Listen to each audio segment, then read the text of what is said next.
ప్రతికూల వాతావరణం వల్ల ఉత్తరకాశీలో మరొక 5గురు ట్రెక్కర్లు చనిపోయారు. దీంతో మృతుల సంఖ్య 9కి చేరుకుంది.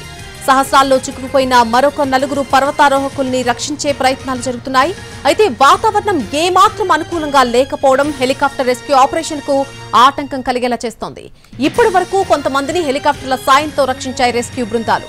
మరొక 2 ట్రెక్కర్లు బేస్ క్యాంప్ లో సురక్షితంగా ఉన్నట్టుగా గుర్తించారు. 22 మంది సభ్యులు గల ట్రెక్కర్ల బృందం హిమాలయాల్లోని ఎత్తైన ప్రదేశంలో ప్రమాదంలో చిక్కుకున్నారు. అయితే 35 కిలోమీటర్ల పొడవైన ట్రాక్ లో ఘటనా స్థలానికి చేరుకోవడానికి రెస్క్యూ టీంలు ప్రయత్నిస్తున్నాయి. సహస్రాల్లో చిక్కుకుపోయిన ట్రెక్కర్లు మహారాష్ట్ర, కర్ణాటకలకు చెందిన వాళ్లు.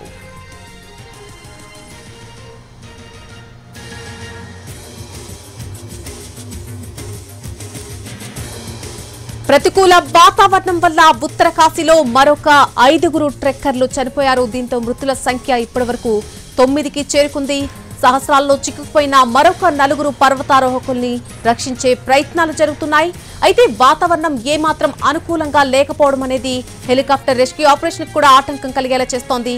ఇప్పటివరకు కొంతమందిని హెలికాప్టర్ల సాయంతో రక్షించాయి రెస్క్యూ బృందాలు.